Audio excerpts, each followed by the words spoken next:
يا أيها الذين آمنوا اتقوا الله حق تقاته ولا تموتن إلا وأنتم مسلمون.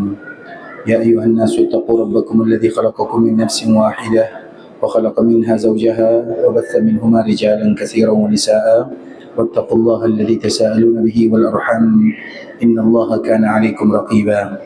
يا أيها الذين آمنوا اتقوا الله وقولوا قولا سديدا يصلح لكم أعمالكم ويغفر لكم ذنوبكم ومن يطع الله ورسوله فقد فاز فوزا عظيما. أما بعد فإن أصدق الحديث كتاب الله وخير الهدي هدي محمد صلى الله عليه وسلم وشر الأمور محدثاتها فإن كل محدثة بدعة وكل بدعة ضلالة. Ikhwatul Islam, saudara kaum muslimin, para tetamu Allah rahimani wa rahimakumullah. Alhamdulillah, Allah Subhanahu wa taala kembali memberikan kemudahan kepada kita bersama untuk bisa bersua, berjumpa di dalam masjid Rasulullah sallallahu alaihi wasallam dalam rangka mendengarkan ayat-ayat Al-Quran atau juga hadis-hadis Rasulullah sallallahu alaihi wasallam untuk menambah keimanan dan ketakwaan kepada Allah Subhanahu wa taala. Karena Al-Quran yang membuat kita iman kita semakin kuat, dan dengan hadis-hadis Nabi sallallahu alaihi wasallam membuat ketakwaan kita semakin tinggi kepada Allah Subhanahu wa taala. Kemudian salawat beriringkan salam semoga senantiasa tercurahkan buat junjungan alam Nabi kita yang mulia, uswah dan qudwah kita bersama, Muhammad bin Abdullah sallallahu alaihi wasallam, yang mana kita ketahui bersama Nabi sallallahu alaihi wasallam merupakan manusia yang paling mencintai kita sebagai umatnya. Kecintaan Nabi sallallahu alaihi wasallam amat luar biasa. Nabi sallallahu alaihi wasallam pernah mengatakan kepada para sahabatnya, "Wadidna law anna qad ra'ayna ikhwanana." Aku berkeinginan untuk bisa bersua dan berjumpa dengan saudara-saudaraku. Kemudian para sahabat yang mendengarkan kalimat ini, maka mereka bertanya kepada baginda Nabi sallallahu alaihi wasallam, "Awalasna ikhwanak?" Bukankah kami ini adalah saudaramu ya Rasulullah? Maka di saat itulah Nabi sallallahu alaihi wasallam menyebutkan, "Antum ashabi." Kalian itu adalah sahabatku.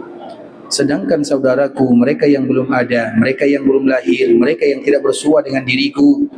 Tapi dengan demikian, mereka ingin sekali bersua dan berjumpa dengan diriku, dan aku juga ingin bersua dan berjumpa dengan mereka semuanya. Maknanya ikhwatul Islam, Nabi sallallahu alaihi wasallam sebagai manusia biasa, maka Nabi sallallahu alaihi wasallam dipanggil oleh Allah Subhanahu wa taala sebagaimana ayat yang sebelumnya kita telah menyebutkan, wa ma Muhammadun illa rasulun qad khalat min qablihi ar-rusul. Nabi itu sama dengan nabi-nabi yang lainnya, dan setiap nabi dan setiap para rasul itu ada masanya. Maknanya Nabi sallallahu alaihi wasallam juga memiliki batasan hidup di dunia. Sehingga Nabi mengatakan, wadidana law anna qad ra'ayna ikhwanana. Di antara salah satu keinginan aku adalah ingin bersua dengan saudara-saudaraku. Kalimat saudara ini para sahabat menganggap, bukankah kami ini saudaramu ya Rasulullah? Maka Nabi mengatakan, kalian sahabatku, saudaraku adalah umatku yang belum lahir. Maknanya mereka yang tidak berjumpa dengan Nabi. Karena yang berjumpa dengan Nabi itu hanya sahabat Nabi, kecuali lewat mimpi sahaja. Itu merupakan di antara karunia dari Allah. Maka Nabi mengatakan, saudaraku mereka yang tidak bersua dengan diriku di dunia, dan aku juga tidak berjumpa dengan mereka di dunia, itu adalah saudaraku. Maknanya kita ini dinamakan oleh Nabi sallallahu alaihi wasallam dengan saudaranya, dan di antara keinginan baginda Nabi sallallahu alaihi wasallam adalah ingin sekali berjumpa dengan kita sebagai umatnya, sebagai saudaranya. Kalau Nabi ingin berjumpa dengan kita, maka kita tentu ingin lebih lagi berjumpa dengan baginda Rasulullah sallallahu alaihi wasallam. Maka di antara salah satu yang selalu dilakukan oleh Nabi sallallahu alaihi wasallam adalah berdoa, bermohon, meminta, bermunajat kepada Allah agar Allah Subhanahu wa taala ampunkan dosa umatnya. Makanya hadis yang selalu kita bacakan ikhwatul Islam, hadis yang dibawakan oleh Imam Ibnu Hibban dalam Sahih Ibnu Hibban dari Ibunda Aisyah radhiyallahu taala anha. Aisyah mengatakan, aku melihat lamma ra'aitu minan nabi sallallahu alaihi wasallam tayyiba nafsin. Aku melihat Nabi dalam keadaan berbahagia. Kemudian di saat itulah aku mengatakan, ya Rasulullah, ud'ullaha li, doakan diriku. Maka di saat itulah Nabi berdoa kepada Allah, dan di antara salah satu doa baginda Nabi sallallahu alaihi wasallam, Allahumma ighfir li Aisyah ma taqaddamat min dhanbiha wa ma ta'akharat wa ma a'lanat wa ma asarrat. Ya Allah, ampunkan dosa Aisyah yang dia tampakkan, yang dia sembunyikan, yang dia lakukan, yang telah dia lakukan, Itulah doa Nabi sallallahu alaihi wasallam kepada Ibunda Aisyah, terkhusus untuk Ibunda Aisyah radhiyallahu taala anha. Dan ini merupakan di antara doa semua kaum muslimin. Setiap kali kita mengawali doa, pasti doa kita, ya Allah ampunkan dosaku. Maka di antara salah satu kalimat yang paling dicintai oleh Allah Azza wa Jalla, Allahumma ufir zambi kullahu diqqahu wa jillahu awwalahu wa akhirahu alaniyatahu wa sirrahu. Itu merupakan di antara doa minta ampun yang terbaik kepada Allah Subhanahu wa taala. Di antara doa minta ampun yang terbaik kepada Allah, maka bacalah kalimat ini, Allahumma ufir zambi kullah diqqahu wa jillah awwalahu wa akhirah alaniyahu wa sirrah. Ya Allah, ampunkan dosaku semuanya, yang kecil, yang besar, yang pertama, yang terakhir, yang tampak, yang tersembunyi, ampunkan dosanya. Ini merupakan di antara kalimat doa minta ampun yang terbaik kepada Allah Subhanahu wa taala. Hafal doa ini, Allahumma fir zambi kullahu diqqahu wa jillahu awwalahu wa akhirahu alaniyatahu wa sirrahu. Doa minta ampun kepada Allah. Dan tujuan kedatangan kita ke sini, ke tanah haram Makkah dan Madinah, tujuan yang kita sepakati semuanya. Tujuan yang pertama kali adalah agar Allah Subhanahu wa taala ampunkan dosa kita, dan semoga Allah ampunkan dosa kita bersama. Kemudian ikhwatul Islam, maka Nabi sallallahu alaihi wasallam berdoa kepada Allah Azza wa Jalla, ya Allah ampunkan dosa Aisyah, ampunkan dosa yang pernah dia lakukan, yang telah dia lakukan, yang dia tampakkan, yang dia sembunyikan, yang pertama, yang terakhir, semuanya didoakan oleh Nabi sallallahu alaihi wasallam. Maka selesailah Nabi sallallahu alaihi wasallam berdoa. Nabi sallallahu alaihi wasallam melihat Aisyah dalam keadaan bahagia. Di saat itulah Nabi bertanya, ayasurruki du'ai, wahai Aisyah, apakah engkau bahagia dengan doa yang aku minta kepada Allah? Maka di saat itulah Aisyah mengatakan, aku bahagia ya Rasulullah dengan doa yang terindah, doa yang diinginkan oleh seluruh kaum muslimin. Kemudian apa kata Nabi sallallahu alaihi wasallam? Di saat itulah Nabi mengatakan sebuah kalimat yang terindah, yang akan membuat kita bahagia selama-lamanya, yang bisa membuat kita bersua berjumpa dengan baginda Rasulullah sallallahu alaihi wasallam selama kita beriman kepada Allah dan beriman kepadanya. Apa kata Nabi sallallahu alaihi wasallam? Innaha la du'ai li ummati fi kulli salah. Dengarkan bahasa Nabi sallallahu alaihi wasallam. Wahai Aisyah, ketahuilah, doa yang aku minta kepada Allah untuk dirimu adalah doa yang selalu aku minta kepada Allah untuk semua umatku setiap kali aku melaksanakan ibadah salat. Maknanya setiap hari, setiap kali salat, Nabi berdoa kepada Allah. Dan di antara doa Nabi, ya Allah ampunkan dosa umatku, ampunkan dosa yang mereka lakukan, ampunkan dosa yang mereka pernah lakukan, ampunkan dosa yang mereka tampakkan, yang mereka sembunyikan, ampunkan dosa mereka semua ya Allah. Begitu sayangnya Nabi SAW kepada kita sebagai umatnya. Kenapa demikian? Karena Nabi ingin bersua dan berjumpa dengan kita. Karena kalau kita tidak diampunkan dosanya oleh Allah, macam mana nanti kita di akhirat bertemu dengan Nabi sallallahu alaihi wasallam? Bukankah Nabi tadi dikala berada di Baqi', Nabi mengatakan, wadidna law anna qad ra'ayna ikhwanana. Di antara salah satu yang aku inginkan adalah bersua dan berjumpa dengan saudara-saudaraku. Umat Nabi itu adalah saudara Nabi sallallahu alaihi wasallam, dan mereka tak akan berjumpa dengan Nabi kecuali dengan iman mereka kepada Allah dan kecintaan mereka dengan baginda Rasulullah sallallahu alaihi wasallam. Maka di antara salah satu yang dilakukan oleh Nabi, berdoa kepada Allah. Setiap kali salat Nabi berdoa, ya Allah ampunkan dosa umatku. Kita saja kadang-kadang bisa melewati 1 hari 2 hari, kita lupa berdoa kepada Allah untuk diri sendiri. Tapi Nabi tidak pernah melupakan kita sebagai umatnya, sebagai saudaranya. Nabi tidak pernah melupakan kita, walau kita tidak bertemu dengan Nabi, tapi doa Nabi ada dalam setiap jiwa umat kaum muslimin. Oleh karena itu ikhwatul Islam, itu merupakan di antara kecintaan yang luar biasa yang dihadiahkan oleh baginda Rasulullah sallallahu alaihi wasallam kepada kaum muslimin. Maka oleh karena itulah di antara salah satu kabar gembira, karena hasil daripada taufik dari Allah, kemudian hasil daripada perjuangan Nabi sallallahu alaihi wasallam, bahwa nanti penduduk surga itu ikhwatul Islam jumlahnya berada kurang lebih 120 barisan atau 120 saf. Jadi penduduk surga itu kalau dibuat saf, jumlah mereka 120 saf. Dan ketahuilah 80 saf dari 120 saf tersebut itu semuanya terdiri dari umat baginda Rasulullah sallallahu alaihi wasallam. Maknanya 2/3 penduduk surga itu adalah umat Nabi sallallahu alaihi wasallam, dan kita berharap bermohon meminta kepada Allah semoga kita menjadi bagian daripada 2/3 yang mengisi surga Allah Subhanahu wa taala. Amin amin ya rabbal alamin. Oleh karena itu ikhwatul Islam, agar kita tahu bersolawat, mengucapkan salam dan solawat kepada Nabi, walau sebanyak apapun kita mengucapkannya, tidak akan pernah bisa membalas jasa baginda Rasulullah sallallahu alaihi wasallam. Tapi tujuan kita melakukan dan mengucapkan kalimat yang mulia ini, paling tidak kita punya andil dan koneksi dengan baginda Rasulullah sallallahu alaihi wasallam. Walau kita tidak bersua berjumpa dengan Nabi di dunia, harapan kita bersama bersua berjumpa dengan Nabi di akhirat sana, dan dimudahkan oleh Allah Subhanahu wa taala kita bersua dan berjumpa. Dan di antara salah satu orang yang dimudahkan mudah bersua dan berjumpa dengan Nabi adalah mereka yang paling banyak mengucapkan salam dan salawat kepada baginda Rasulullah sallallahu alaihi wasallam, terkhusus di hari Jumat dan di malam Jumat. Sekarang adalah hari Jumat dan malam Jumat, maka di antara salah satu ibadah yang terbaik di hari Jumat dan di malam Jumat adalah berlomba-lomba memperbanyak mengucapkan salam dan salawat kepada baginda Rasulullah sallallahu alaihi wasallam.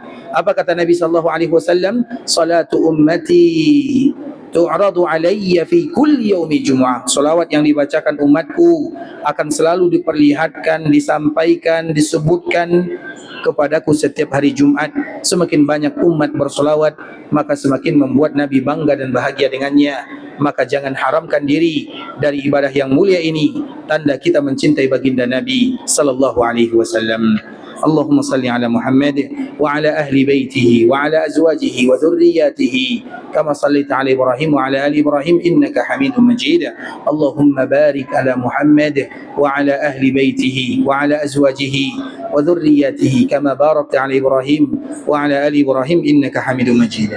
Ikhwatul Islam, saudara kaum muslimin, para tetamu Allah rahimani wa rahimakumullah.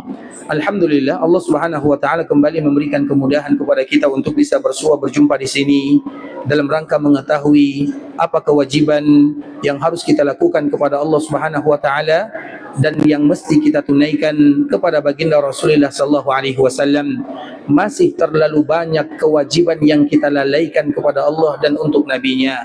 Masih banyak hak-hak Allah dan hak Nabi yang belum kita tunaikan.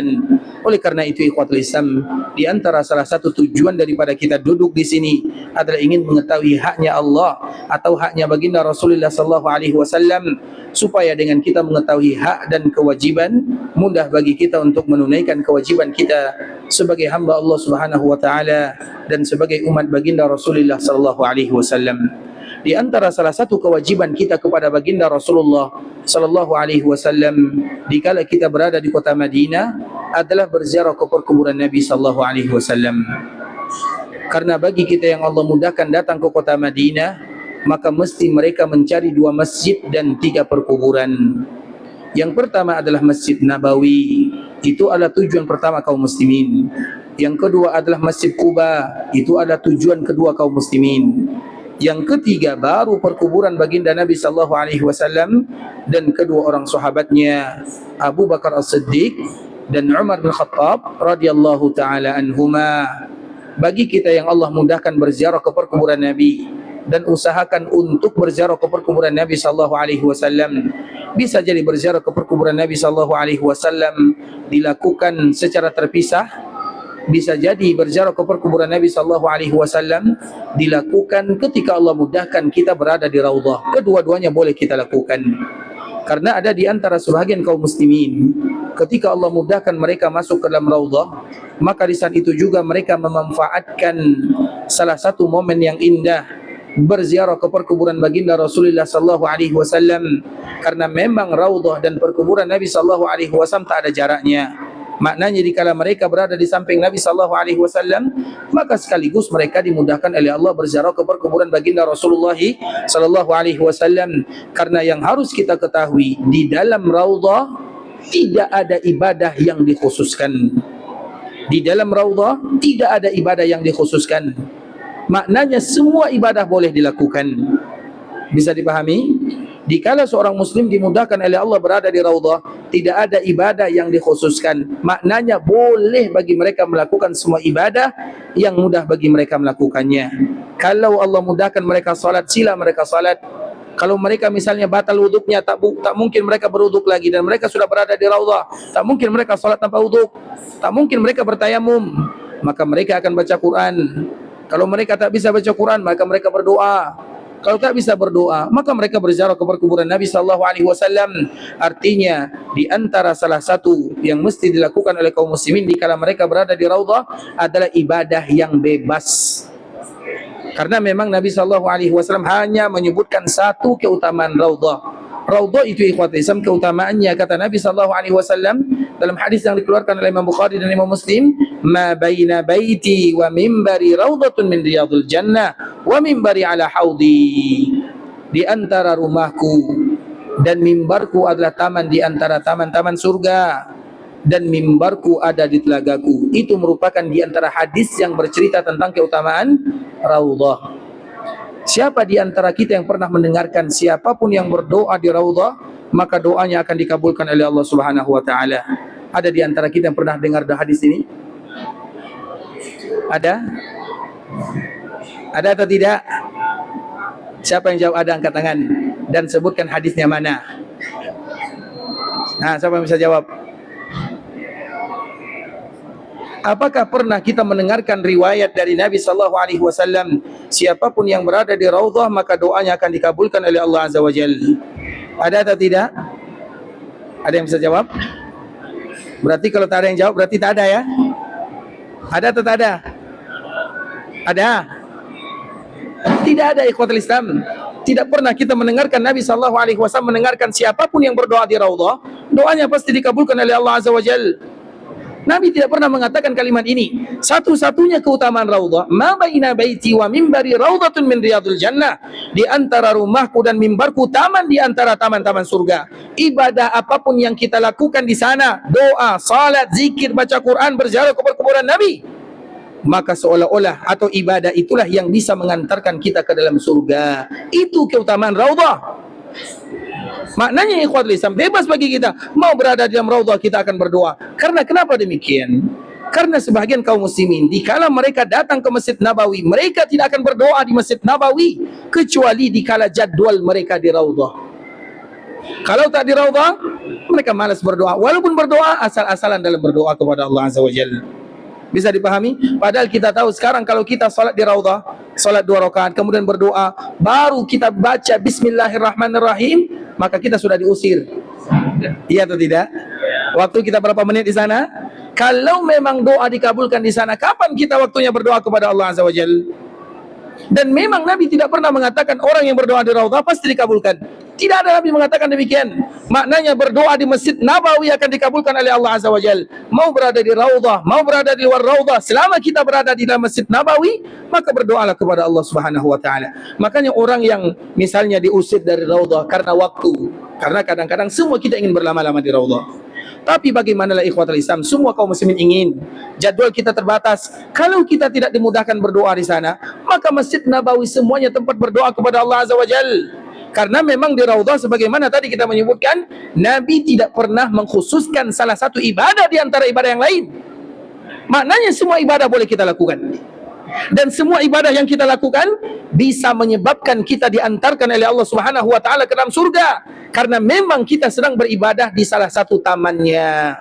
Itu ada di antara keutamaan yang ada di raudhah. Makanya ibadah di raudhah itu ikhwatul Islam tidak ada yang dikhususkan kecuali satu. Kecuali satu, ini betul-betul dikhususkan. Apa ibadah yang dikhususkan tersebut? Yaitu salah satu tempat yang bernama Ustuwanah. Ustuwanah yang ada di raudhah. Nanti kita bisa lihat, cari tulisannya Ustuwanah, alif, sin, ta, waw, nun, ta marbuta. Ustuwanah dengan bahasa Arab. Yang tak pandai bahasa Arab tidak usah cari. Ada bacanya Ustuwanah, itu adalah salah satu tiang yang ada di Masjid Nabi. Kalau kita dapatkan tiang ini, sila kita salat di sana, karena memang dikhususkan kita salat di sana. Tapi kalau kita tidak menemukan lakukan ibadah apapun, kalau kita dimudahkan oleh Allah salat, sila kita salat. Kalau Allah mudahkan kita berdoa, silakan kita berdoa, berzikir, baca Quran, semuanya. Kecuali di tempat yang tadi kita sebutkan namanya adalah Ustuwanah. Kalau kita dapatkan, silakan kita salat dengan syarat jadi imam Masjid Nabawi dulu. Karena orang yang salat di sini adalah khusus untuk a'immah. untuk imam-imam masjid. Mungkin tak kita jadi imam Masjid Nabawi? Allahu a'lam. Tapi ikhwatul Islam, kita lanjutkan. Maknanya itu merupakan di antara salah satu yang kita mesti tahu tentang raudhah. Nabi tak pernah menyebutkan doa di raudhah dikabulkan. Maknanya dimanapun kita berdoa di Masjid Nabawi, maka doa akan dikabulkan oleh Allah Subhanahu wa taala. Iya, raudhah ada tempat yang paling indah, tapi secara khusus ibadah bebas kita lakukan karena yang terpenting daripada ibadah tersebut adalah bagaimana kita diberikan kekhusyukan oleh Allah Azza wa Jalla. Dan salah satunya ikhwatul Islam adalah berziarah ke kuburan baginda Rasulullah sallallahu alaihi wasallam, terkhusus bagi mereka yang berada di dekat dengan rumah Nabi sallallahu alaihi wasallam. Mereka yang berada dekat dengan rumah Nabi, ketika mereka berada di raudhah, maka boleh bagi mereka sekaligus untuk berziarah ke kuburan baginda Rasulullah sallallahu alaihi wasallam. Adapun mereka yang mungkin tak tahu ikhwatul Islam, yang penting mereka masuk raudhah, maka bisa juga mereka beribadah berziarah ke kuburan Nabi secara terpisah. Jadi maknanya berziarah ke kuburan Nabi boleh kita gabungkan dengan dikala kita berada di raudhah, atau kita berziarah secara terpisah. Kemudian ikhwatul Islam, dikala kita berziarah, dan yang terpenting lagi daripada itu semua, ketika Allah mudahkan kita berziarah ke kuburan Nabi sallallahu alaihi wasallam, maka yang terpenting adalah doanya. Yang terpenting adalah kalimatnya.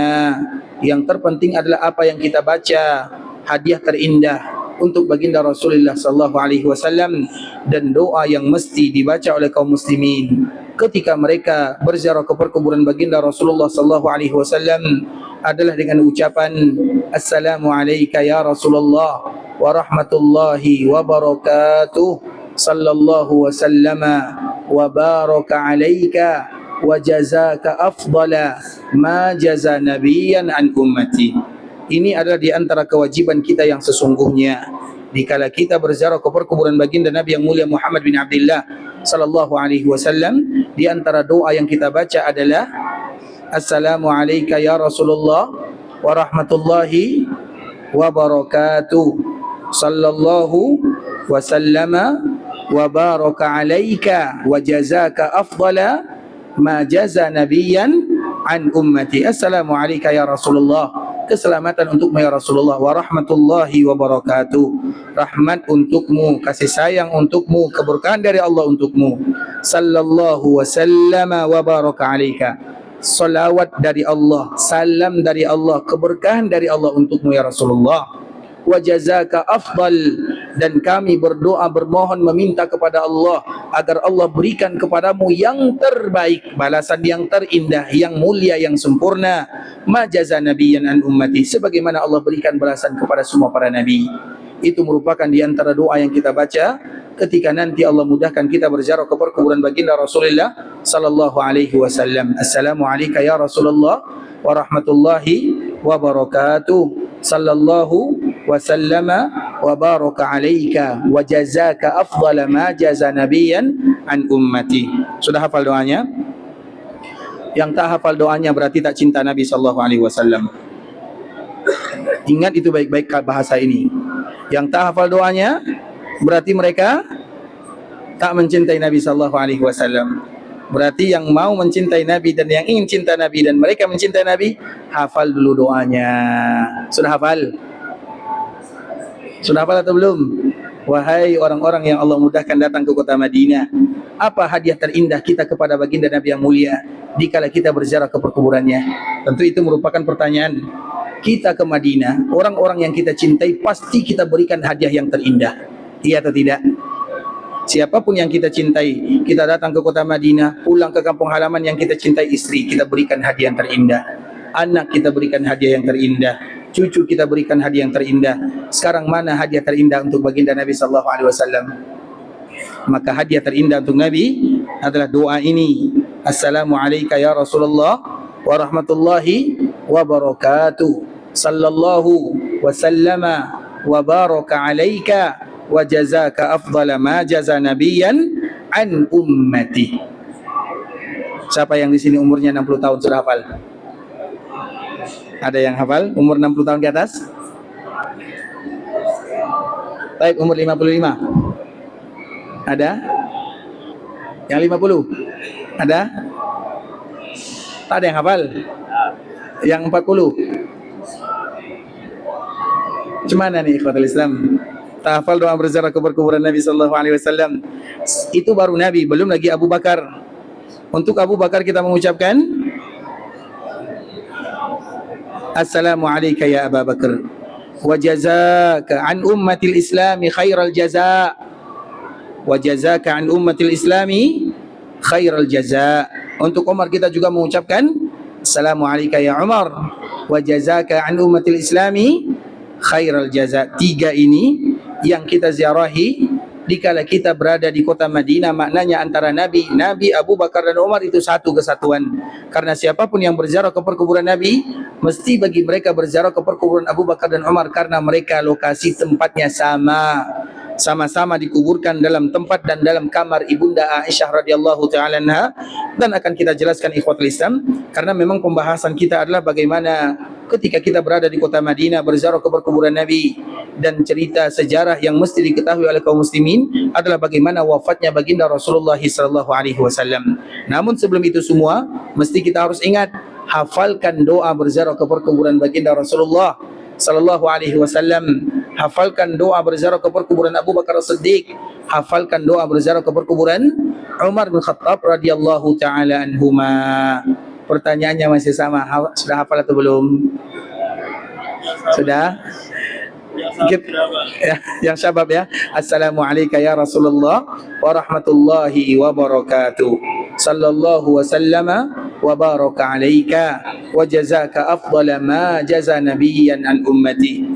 Kemudian kita satu langkah mengucapkan, ada Abu Bakar di sana. Assalamu alayka ya Abu Bakrin wa jazaka an ummatil islami khairal jaza. Keselamatan untuk wahai Abu Bakar, dan semoga Allah memberikan balasan terindah terhadap perjuanganmu untuk kaum muslimin. Begitu juga untuk Umar bin Khattab kita menyebutkan Assalamu alayka ya Umar wa jazaka an ummatil islami khairal jaza. Ikhwatul Islam, saudara kaum muslimin, para tetamu Allah rahimani wa rahimakumullah. Sebelumnya kita telah menjelaskan bagaimana akhir daripada kehidupan baginda Rasulullah sallallahu alaihi wasallam, dan kemarin kita menyebutkan Nabi ketika wafat ikhwatul Islam, maka tidak ada yang bisa mempercayai kalau Nabi sallallahu alaihi wasallam sudah meninggal. Tidak ada yang percaya kalau Nabi sallallahu alaihi wasallam sudah dipanggil oleh Allah azza wajalla. Bahkan sampai sekarang sebagian kaum muslimin mereka juga tidak percaya atau sulit mempercayainya. Karena memang musibah yang paling berat bagi kaum muslimin adalah ketika ditinggal oleh baginda Rasulullah sallallahu alaihi wasallam. Namun kita harus ingat ikhwatul Islam, Allah Subhanahu wa taala pernah menyebutkan dalam Al-Qur'an, "Wa ma Muhammadun illa rasulun qad khalat min qablihi rusul." Nanti bisa kita lihat dalam surah Al-Imran ayat 144. "Wa ma Muhammadun illa rasul." Nabi Muhammad itu tak lain tak bukan adalah rasul. Qad khalat min qablihi rusul. Dan yang Rasul itu bukan hanya Nabi Muhammad sahaja, sudah banyak Rasul-Rasul sebelumnya. Karena Rasul itu jumlahnya kurang lebih 313. Semua para Rasul jumlahnya 313. Dan para Nabi jumlahnya 200 atau 124.000. Itu adalah jumlah para Nabi. Sedangkan Rasul jumlahnya kurang lebih 313 atau kurang dan lebih semisalnya. Dan yang diceritakan oleh Allah di dalam Al-Quran hanya sedikit sahaja, yaitu 25. Dan yang diceritakan 25 ini semuanya adalah para Nabi dan para Rasul. Tidak ada Nabi yang diceritakan oleh Allah dalam Al-Quran kecuali semua mereka juga Rasul. Tidak ada Nabi yang Allah sebutkan dalam Al-Quran kecuali mereka juga sebagai Rasul dan utusan Allah Subhanahu wa ta'ala. Makanya Allah mengatakan, "Wa ma Muhammadun illa Rasul." Nabi Muhammad itu tak lain tak bukan adalah Rasul. Qad khalat min qablihi rusul. Sebagaimana juga Rasul-Rasul sebelumnya, sudah banyak utusan Allah Azza wa Jal. Nabi Adam yang paling panjang umurnya, begitu juga dengan Nabi Nuh. Semua mereka itu adalah Rasul. Kemudian apa kata Allah Subhanahu wa ta'ala? Afa immata au qutila inqalabtum ala aqabikum. Kalau sekiranya Nabi meninggal, Allah menyebutkan dengan bahasa yang jelas, tidak ada keraguan di dalamnya. Allah hanya memberikan dua pilihan. Kalau sekiranya Nabi meninggal, sebagaimana meninggal manusia biasa, au qutila, atau Nabi terbunuh, maknanya sebagai seorang syahid, inqalabtum ala aqabikum, maka kalian tidak lagi meninggalkan atau kalian meninggalkan agama Nabi sallallahu alaihi wasallam, atau kalian akan berpaling dari Nabi sallallahu alaihi wasallam. Nabi hidup atau Nabi wafat ikhwatul Islam, kita tetap akan berada dalam agama Nabi sallallahu alaihi wasallam. Itu yang terpenting. Nabi hidup, iya, kita bersyukur kepada Allah Azza wa Jal. Tapi bagaimanapun Nabi manusia biasa. Sebagaimana Allah sebutkan dalam ayat ini, afa immata au qutilan qalabtum ala aqabikum. Kalau sekiranya Nabi meninggal atau terbunuh, itu bahasa letterleknya. Kalau Nabi meninggal atau terbunuh, maknanya sama-sama meninggal. Baik itu meninggal sebagaimana meninggal manusia biasa, atau terbunuh sebagaimana orang yang syahid di jalan Allah Azza wa Jal. Maka yang dibezakan oleh para ulama, ingat ini baik-baik, para ulama tidak berbeza Nabi wafat atau meninggal, Nabi hidup atau meninggal, tidak. Semua mereka sepakat Nabi sudah meninggal dalam secara kehidupan dunia. Makanya kalimat ini ikhwatul Islam selalu kita bezakan. Nabi meninggal iya, Nabi hidup iya. Tapi harus kita bezakan, Nabi meninggal secara kehidupan dunia. Secara kehidupan dunia Nabi meninggal. Kenapa demikian? Kalau Nabi tidak meninggal secara kehidupan dunia, maka mesti Nabi adalah seorang yang mukallaf. Mukallaf itu mesti mereka atau Nabi beribadah kepada Allah seperti biasa. Nabi salat, Nabi puasa, Nabi berkeluarga. Bagi kita yang pernah berada di kota Madinah, pernah tidak kita melihat Nabi salat di sana? Pernah atau tidak? Tidak pernah, padahal ini rumah Nabi, kampung halaman Nabi, masjid Nabi. Maknanya secara kehidupan dunia Nabi sudah meninggal. Secara kehidupan dunia. Karena kalau Nabi masih hidup secara kehidupan dunia, mesti Nabi salat, mesti Nabi beribadah. Makanya kita selalu mengatakan ikhwatul Islam, ini yang harus kita ingat ya, karena memang sulit. Mengatakan Nabi meninggal tak mudah, sulit. Menerima Nabi meninggal juga sulit. Tapi ini fakta yang kita tak boleh lari darinya. Oleh karena itu ikhwatul Islam, karena kalau Nabi masih hidup sekarang, kalau Nabi masih hidup sekarang dan kita melihat Nabi, bertemu dengan Nabi sallallahu alaihi wasallam, maka kita semua ini terhitung sebagai sahabat Nabi. Bisa dipahami? Siapapun yang melihat Nabi, beriman kepada Nabi, maka namanya adalah sahabat Nabi. Paham atau tak paham? Perhatikan baik-baik. Mudah diterima, sulit diterima, tapi dengar dulu.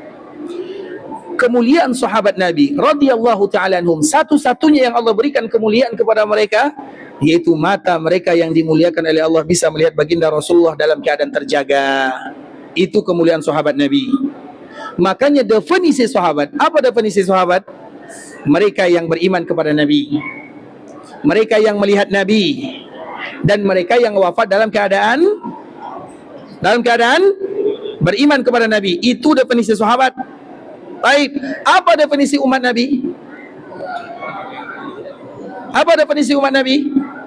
Mereka yang beriman kepada Nabi, dan mereka yang wafat dalam keadaan beriman kepada Nabi, dan mereka tidak melihat Nabi sallallahu alaihi wasallam. Itulah umat Nabi sallallahu alaihi wasallam. Bisa dipahami? Ini adalah perbezaan antara sahabat dengan umat. Sahabat Nabi, kelebihannya dari umat Nabi, yaitu mata mereka dimudahkan oleh Allah untuk bisa melihat Nabi. Kalau mereka tak punya mata, semisalnya mereka buta, karena banyak sahabat yang buta, maka mereka luqya. Luqya itu maknanya bersua, berjumpa dengan Nabi sallallahu alaihi wasallam, walau mereka tak melihat Nabi sallallahu alaihi wasallam. Itulah yang disebut dengan sahabat Nabi. Paham sampai di sini? Sedangkan umat Nabi, hukum asalnya mereka tak melihat Nabi kecuali lewat mimpi. Itu kecuali, itu lain. Kalau mimpi itu bonus, dan mimpi itu ikhwatul Islam sulit untuk dideteksi. Bisa jadi saya mengatakan saya melihat Nabi. Kalau saya mengatakan saya melihat Nabi, apakah ada di antara kita yang berani mendustakan? Sulit, karena itu sulit dideteksi. Antara jujur dan tak jujur, itu antara kita dengan Allah sahaja, tidak ada yang lain. Tidak bisa dideteksi. Misalnya ada orang yang mengatakan saya melihat Nabi sallallahu alaihi wasallam dalam mimpi, maka kewajiban kita, alhamdulillah, itu nikmat dari Allah untuk dirimu. Tapi apakah yang dilihat itu Nabi atau bukan? Allahu alam. Dilihat siapa yang dia lihat, bagaimana cirinya. Tapi yang terpenting ikhwatul Islam, melihat Nabi setelah Nabi wafat, jalurnya hanya satu, yaitu lewat mimpi. Kenapa demikian? Karena itu perbedaan antara sahabat dengan umat. Makanya sahabat kelebihannya mereka melihat Nabi, dan umat mereka tak melihat Nabi. Mereka sama-sama lahir beriman kepada Nabi, wafat dalam keadaan beriman kepada Nabi. Begitu juga dengan umat, mereka juga lahir dalam keadaan, atau mereka beriman kepada Nabi dan wafat dalam keadaan beriman kepada Nabi. Makanya intinya, siapapun yang mengatakan dirinya melihat Nabi, saya melihat Nabi, bersua dengan Nabi, bersua berjumpa dengan Nabi dalam keadaan terjaga, maka dia adalah sahabat Nabi. Dia adalah sahabat Nabi. Mungkin atau tak mungkin? Mungkin atau tak mungkin? Makanya ikhwatul Islam, orang yang mengatakan saya melihat Nabi kemarin di rumah, saya melihat Nabi di sana, saya melihat Nabi di sini, dalam keadaan terjaga, seolah-olah dia ingin mengatakan saya ini sahabat Nabi. Karena hanya sahabat yang bisa melihat Nabi sallallahu alaihi wasallam dalam masalah ini. Paham atau tak paham? Yang tak paham angkat tangan, silakan tanya. Ada yang tak paham? Jelas ya? Berarti bisa melihat Nabi atau tidak? Bisa. Tapi dalam itu pun belum tentu, karena Nabi tidak pernah diserupai oleh syaitan. Tapi syaitan bisa mengaku dirinya Nabi. Bisa dipahami? Syaitan tidak akan pernah bisa menyerupai fisik dan jasad Nabi sallallahu alaihi wasallam, sempurna, mulia, barokah Nabi. Tapi syaitan bisa mengaku dirinya Nabi. Jangankan syaitan mengaku dirinya Nabi, syaitan juga bisa mengaku dia adalah Allah. Syaitan juga bisa mengaku saya adalah Rabb kalian. Maknanya mengaku itu mudah ikhwatul Islam, tapi menyerupai tak mungkin. Makanya Nabi menyebutkan, man ra'ani fil manami faqad ra'ani fa inna syaitana la yatamassalu bi. Siapapun yang melihat saya dalam mimpi, maka betul-betul yang mereka lihat itu adalah saya. Karena syaitan tidak pernah bisa menyerupai saya. Nabi mengatakan syaitan tidak pernah bisa menyerupai saya. Tapi ingat, syaitan bisa mengaku Nabi sallallahu alaihi wasallam. Dan semoga Allah hadiahkan kita untuk bisa melihat baginda Nabi sallallahu alaihi wasallam. Poin penting ikhwatul Islam, Allah mudahkan kita bisa melihat Nabi dalam mimpi atau tidak melihat Nabi dalam mimpi. Yang terpenting adalah kita bahagia menjadi umat Nabi sallallahu alaihi wasallam, dan semoga kita selalu bisa menjadi umat Nabi sallallahu alaihi wasallam sampai kita bertemu dengan Nabi sallallahu alaihi wasallam dalam surga. Itu yang terpenting. Makanya ikhwatul Islam, kita kembalikan, Nabi sallallahu alaihi wasallam menyampaikan atau Allah menyebutkan, wa ma Muhammadun illa rasulun qad khalat min qablihi rusul afa immata au qutila. Nabi kalau sekiranya meninggal atau terbunuh, maka dari sini perbezaan para ulama. Semua para ulama sepakat Nabi itu meninggal secara kehidupan dunia. Tapi juga Nabi masih hidup, namun hidup Nabi secara kehidupan alam barzakh. Nah, bagaimana kehidupan barzakh? Allahu a'lam, tak ada yang tahu. Makanya kalau ada yang mengatakan Nabi masih hidup, kemungkinan mereka mengatakan Nabi hidup secara kehidupan alam barzakh. Jadi di alam barzakh Nabi hidup, iya, karena Nabi yang menyebutkan al-anbiya, bukan hanya Nabi, semua para Nabi hidup. Al-anbiya'u ahya, semua para Nabi itu mereka hidup. Tapi di mana? Fi quburihim, di dalam perkuburannya, di alam barzakh. Jadi kalau ada yang mengatakan Nabi hidup, iya Nabi hidup, tapi kehidupan alam barzakh. Bagaimana kehidupan alam barzakh? Bagaimana kehidupan alam barzakh? Ada yang tahu? Yang nak tahu masuk dulu. Yang nak tahu masuk dulu, baru dia tahu. Karena ini adalah kehidupan ghaibi.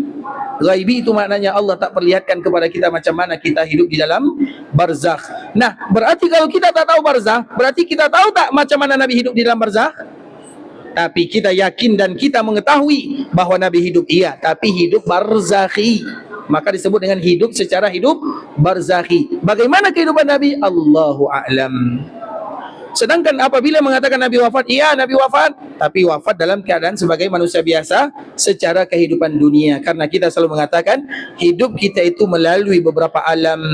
Alam rahim, alam dunia, alam barzakh, alam akhirat. Antara satu alam dengan alam lain tak sama. Alam rahim kita sudah lewati. Siapa di antara kita yang masih ingat apa yang dia lakukan dikala dia berada di rahim ibunya? Ada yang tahu? Tak ada yang tahu. Kalau kita tak tahu di macam-macam mana kita berada di alam rahim, padahal masih sama-sama di dunia, macam mana pula kita tahu alam barzakh yang sudah tak lagi disebut dengan alam dunia. Kemudian alam dunia dan dunia disebut dengan dunia diambil dari dua makna. Yang pertama, dunia disebut dengan dunia karena dia dekat sangat dengan barzakh. Karena orang yang tinggal di dunia, terkhusus umat Nabi sallallahu alaihi wasallam, ingat ikhwatul Islam, umur kita hanya 60 atau 70 tahun sahaja.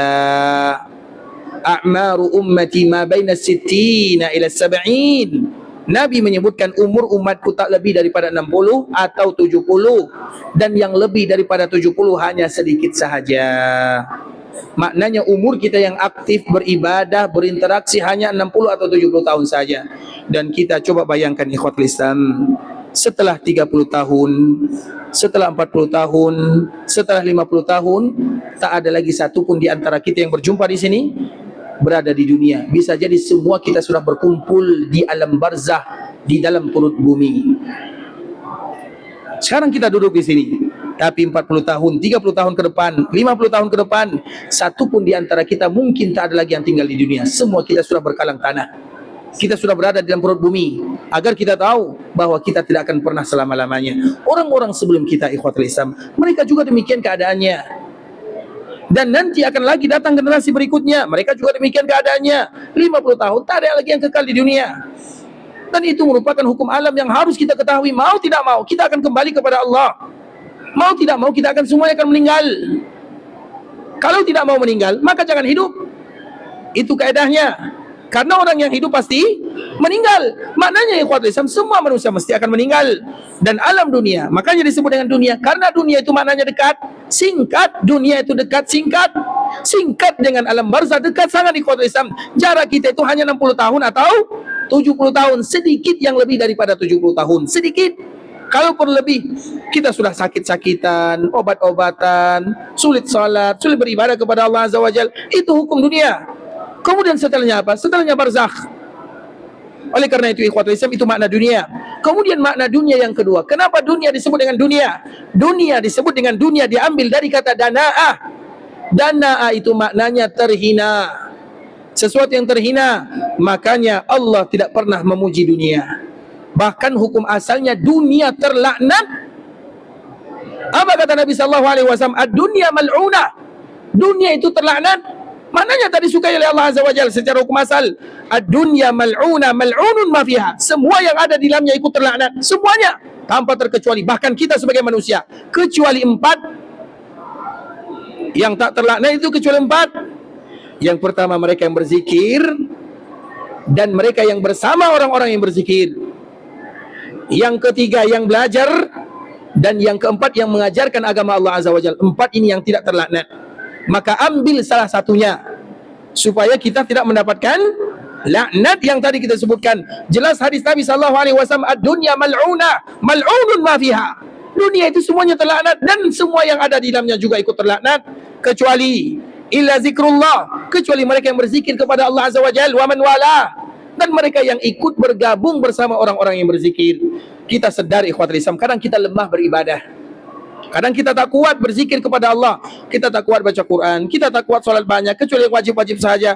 Minimal kita berkawan dengan orang-orang yang rajin beribadah. Itu maknanya.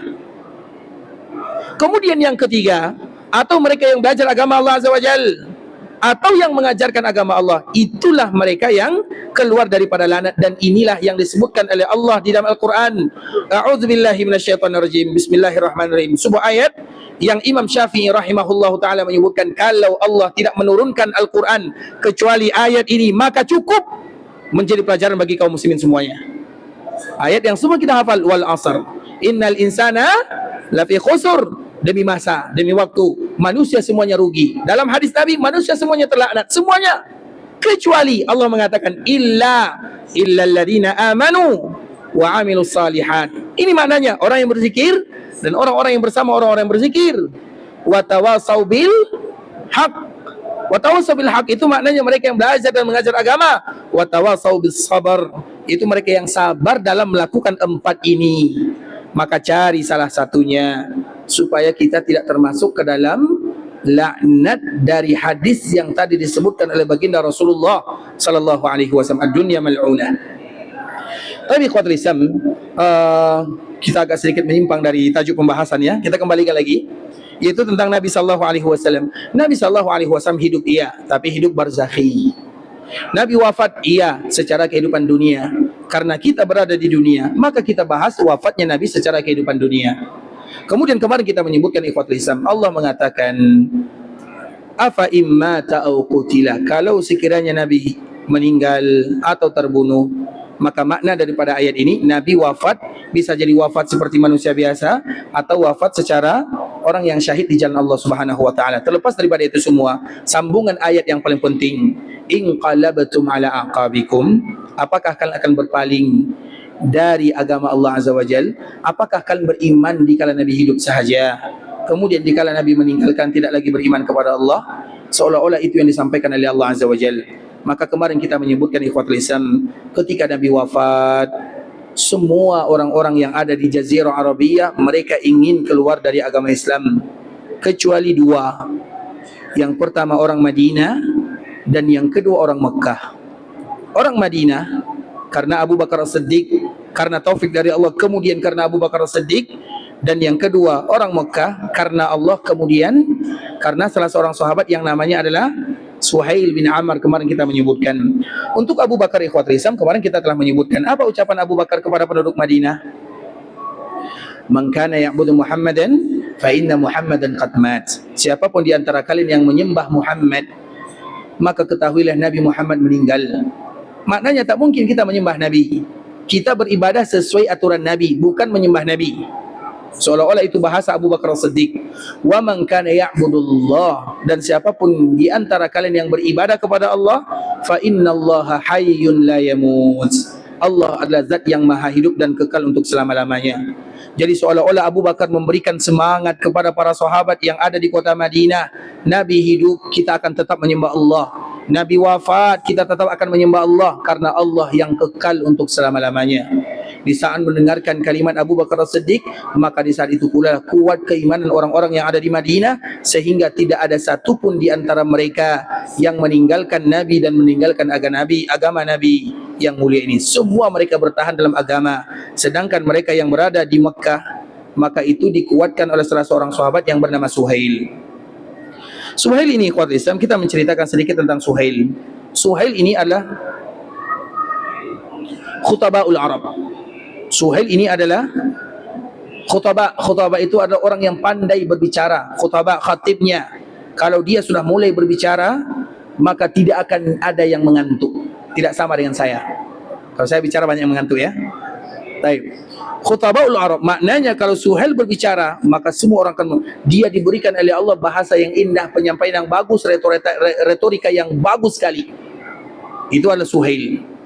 Ketika terjadi perang Badar, maka dia termasuk orang-orang yang berada di barisan kaum musyrikin. Bahkan dialah di antara salah satu yang berceramah, menyampaikan pidatonya kepada orang-orang musyrikun untuk melawan Nabi. Kalau dia sudah berbicara, maka semua orang akan mendengarkannya. Maka disebut dengan khutbaul Arab.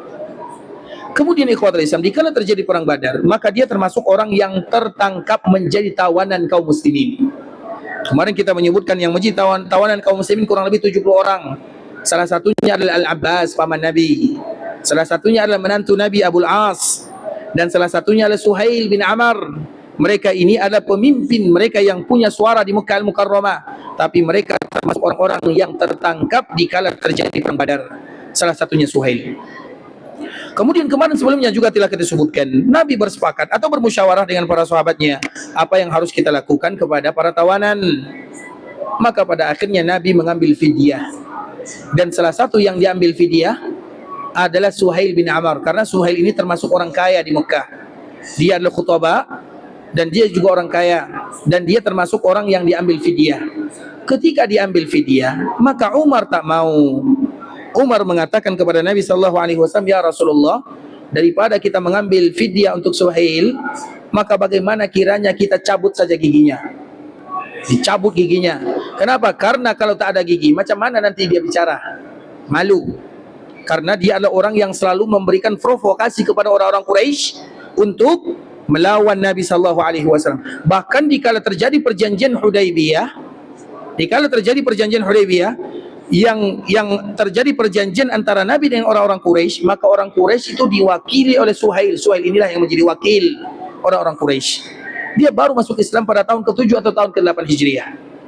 Yaitu dikala terjadi Fatu Mekah, baru dia masuk Islam. Itu kurang lebih pada tahun ke-8 dikala terjadi Fatu Mekah. Dia, Abu Sufyan, Ikrimah, dan yang lainnya Safwan, itu adalah pemimpin orang-orang Quraisy di zamannya. Dan mereka baru saja masuk Islam dikala terjadi Fathu Makkah. Dan begitulah Suhail ikhwatul Islam, dia kalau berbicara semua orang mendengarkannya.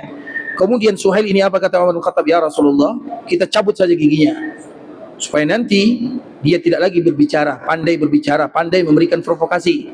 Kita cabut giginya. Apa kata Nabi sallallahu alaihi wasallam? Jangan wahai Umar, sekarang engkau melihat keburukan dari dirinya, tapi suatu saat nanti engkau akan bahagia dengannya. Ini adalah kalimat yang keluar dari lisan Nabi sallallahu alaihi wasallam dikala terjadi perang Badar. Allah berikan kemenangan kepada kaum muslimin dan tawanan-tawanan yang ada di Badar ditangkap. Ada di antara mereka yang dibebaskan dengan fidyah, salah satunya Suhail. Umar ingin cabut giginya karena marah, jengkel kepada Suhail. Tapi Nabi mengatakan suatu saat nanti engkau akan melihat dia melakukan sesuatu yang membuat kaum muslimin bahagia. Iya, sekarang dia mungkin melakukan keburukan. Maka dari sini ikhwatul Islam, kita harus ingat, siapapun di antara kita yang melihat orang lain buruk, jahat, banyak dosa, banyak salah, bisa jadi nanti dia berubah. Bisa jadi dia berubah dikala kita hidup, bisa jadi dia berubah setelah kita wafat. Begitu juga misalnya kita melihat anak keluarga kita, misalnya anak saya jahat, anak saya ini, doakan selalu, ucapkan kalimat-kalimat yang terbaik, karena bisa jadi nanti dia berubah, baik di ujung ayat kita atau setelah kita meninggal, bisa jadi dia berubah sebagaimana berubahnya Suhail. Makanya Suhail mengatakan kepada, atau Nabi mengatakan kepada Umar, jangan, karena nanti suatu saat nanti engkau akan melihat dia melakukan sesuatu yang membuat engkau bahagia. Dan baru terjadi kenyataan ini dikala Nabi meninggal. Makanya kewajiban kaum muslimin, kalau ada yang nakal, yang jahat, yang banyak kesalahannya, yang banyak dosanya, jangan pernah mengatakan kamu berdosa, kamu ini, kamu itu. Doakan.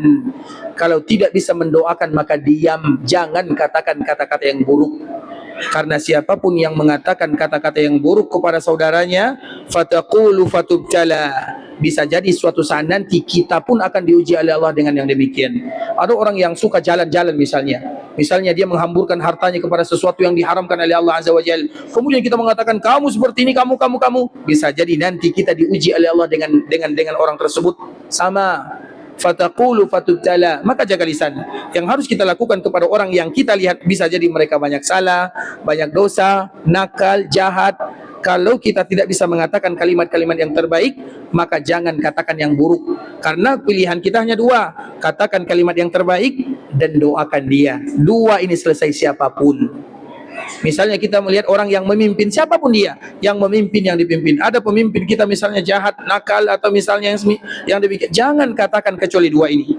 Yang pertama, katakan kalimat yang baik, atau doakan. Siapapun yang mengatakan kalimat yang buruk, fatubtala, maka Allah akan uji dia dengan cemoohan dia kepada orang yang tadi dia cela. Ingat itu baik-baik. Fataqulu fatubtala. Maka ingat sebuah kaidah yang disebutkan oleh para ulama, man tatabba'a tutubbi'. Man tatabba'a tutubbi'. Siapapun yang mencari-cari, mengungkit, menyebutkan kesalahan orang lain, maka dia pun suatu saat nanti akan diungkit-ungkit kesalahannya, walau dia berada di dalam rumahnya. Man tatabba'a tutubbi', fataqulu fatubtala. Sama kaidahnya, kama tadinu tudan. Sebagaimana kamu buat orang lain, maka orang lain akan buat kamu seperti itu. Kama tadinu tudan. Makanya ikhwatul Islam, kita belajar dari sejarah agar kita bisa melakukan yang terbaik, agar kita tidak terjatuh kepada yang terburuk. Maka salah satunya cerita antara Suhail dengan Umar. Suhail, jadi Umar ini ikhwatul Islam mengatakan, ya Rasul, cabut saja giginya. Gigi inilah yang selalu memberikan provokasi kepada orang-orang musyrikun, menyerang kaum muslimin. Banyak. Apa kata Nabi? Jangan, suatu saat nanti engkau akan bahagia. Kemudian Nabi doakan semoga Allah memberikan hidayah. Kemudian apa lagi yang terjadi ikhwatul Islam? Iya, kemudian dikala Nabi wafat, maka penduduk Madinah ditolong oleh Abu Bakar As-Siddiq dengan kalimat yang tadi kita sebutkan. Sedangkan orang-orang Mekah itu ditolong oleh Allah kemudian karena lisannya Suhail bin Amr yang tadi ingin dicabut giginya oleh Umar bin Khattab radhiyallahu taala anhu.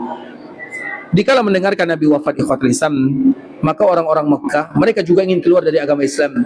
Karena mereka baru saja masuk Islam, baru 2 tahun. Kemudian kita meninggalkan agama, tak usah kita bersama Nabi Muhammad sudah meninggal. Maka di saat itulah anak Suhail yang bernama Abu Jandal bergegas kepada ayahnya, wahai ayahku, coba lihat orang-orang Quraisy. Mereka mendengarkan wafatnya Nabi SAW, kemudian mereka ingin meninggalkan agama Nabi. Lakukan sesuatu, wahai ayahku, lakukan sesuatu, kata Abu Jandal. Kemudian apa kata Suhail? Maka dia langsung bergegas. Kemudian dia berdiri dekat Ka'bah Al-Musyarrafah. Kalau sudah berdiri di Ka'bah, maka di saat itu orang-orang akan mendengarkan apa yang dia ucapkan. Dan dia adalah khutbah. Dia kalau berbicara semua orang dengarkan. Maka di saat itulah dia memuji Allah, berselawat kepada Nabi, dan dia pun mengatakan 2 kalimat saja tak lebih, seperti yang dilakukan oleh Abu Bakar As-Siddiq di kota Madinah. Ya ma'syara Quraisy, la takunu akhir man aslam wa awwalu man irtad. Ini saja yang dia ucapkan. Artinya esok lah ya. Esok atau sekarang? Artinya esok atau sekarang? Ngantuk nih. Apa kata Suhail ikhwatul Islam? Wahai orang-orang Quraisy, la takunu akhir man aslam. Kalian ini jangan jadi orang yang terakhir masuk Islam. Karena orang-orang Mekah baru masuk Islam dikala terjadi baru 2 tahun. Maknanya mereka termasuk orang yang akhir masuk Islam. Baru dikala terjadi Fatu Mekah mereka masuk Islam. Fatu Mekah itu terjadi pada tahun ke-8 Hijriah di bulan Ramadan. Maknanya baru 2 tahun lebih mereka baru masuk Islam. Makanya apa kata Suhail? La takunu akhir man aslam. Kalian ini adalah orang yang terakhir masuk Islam. Wa takunu awwal man irtad. Kemudian kalian ingin pula menjadi orang yang pertama kali keluar dari Islam. Maknanya kalau kalian terakhir masuk Islam, jadi kalau orang yang mempertahankan Islam, jangan jadi orang yang keluar dari Islam. 2 kalimat cukup. Maka di saat itulah ikhwatul Islam, penduduk Mekah semuanya tidak ada yang meninggalkan agama Nabi, sebagaimana penduduk Madinah tidak ada satupun yang meninggalkan agama Nabi SAW di kala Nabi meninggal. Makanya Islam dijaga oleh Allah di Mekah, di Madinah. Di Mekah melalui Suhail bin Amr, di Madinah melalui sahabat Abu Bakar As-Siddiq radhiyallahu ta'ala anhu. Maknanya ikhwatul Islam, di luar Mekah dan Madinah banyak di antara mereka yang keluar dari agama Islam. Baik mereka yang keluar dari agama Islam betul-betul meninggalkan agama Islam secara keseluruhan, atau ada di antara mereka yang meninggalkan agama Islam dengan meninggalkan sebagian rukun Islam, atau yang kita kenal dengan meninggalkan zakat. Karena siapapun yang meninggalkan zakat berarti seolah-olah mereka meninggalkan Islam. Sehingga siapapun yang tak bayar zakat berarti seolah-olah mereka sudah meninggalkan Islam. Maka kembali lagi kepada Islam dengan menunaikan zakat sebagaimana yang terjadi kepada sahabat atau orang-orang yang berada di zaman Nabi SAW. Ikhwatul Islam, saudara kaum muslimin, itu merupakan di antara pelajaran yang mesti kita jaga, yang harus kita ketahui, bahwa di antara kemuliaan Abu Bakar untuk penduduk Madinah, dia yang buat penduduk Madinah bertahan dalam agama setelah Nabi tiada.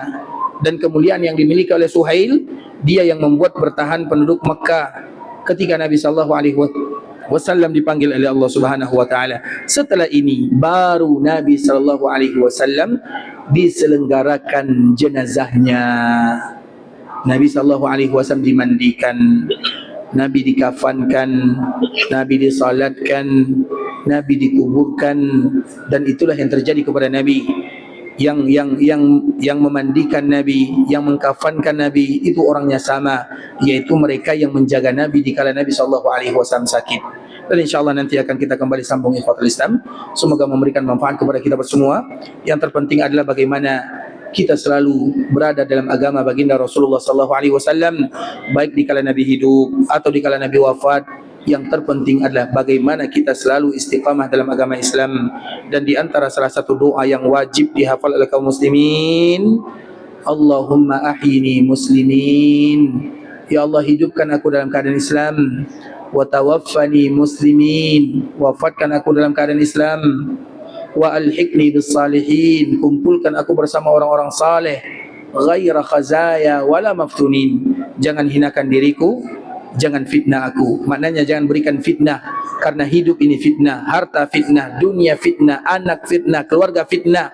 Maka di antara salah satu untuk menjaga fitnah, doa yang sangat indah ini, Allahumma ahyini muslimin wa tawaffani muslimin wa alhiqni bis salihin ghaira khazaya wala maftunin. Sudah hafal doanya? Sudah hafal? Banyak hutang kita hari ini ya. Doa berziarah ke kuburan Nabi belum hafal. Doa berziarah ke kuburan Abu Bakar belum hafal. Doa berziarah ke kuburan Umar juga belum hafal. Doa ini juga belum hafal. Jadi doa apa yang kita hafal? Rabbana atina ya. Latihan menghafal doa ikhwatul Islam. Latihan untuk menghafal doa, dan salah satunya doa yang terindah ini jangan pernah tinggalkan. Ya Allah, hidupkan kami dalam keadaan Islam. Wafatkan kami dalam keadaan Islam. Kumpulkan kami bersama orang-orang saleh. Jangan hinakan kami. Jangan berikan fitnah kepada kami.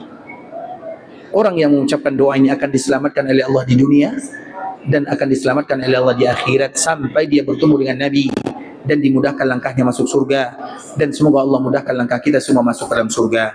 Amin amin ya rabbal alamin. Ikhwatul Islam, saudara kaum muslimin, para tetamu Allah rahimani wa rahimakumullah. Sampai di sini pembahasan yang bisa kami jelaskan. Yang benar dari Allah Azza wa Jal, yang salah sudah pasti dari kami karena kurangnya ilmu kami, karena kebodohan, karena kejahilan, karena ketidaktahuan kami. Kami mohon maaf kalau ada kata-kata yang salah, kalimat-kalimat yang kurang tepat, bahasa kurang bagus, penyampaian yang kurang berkenan, kata-kata yang tak pas kami mengucapkannya, kami mohon dimaafkan.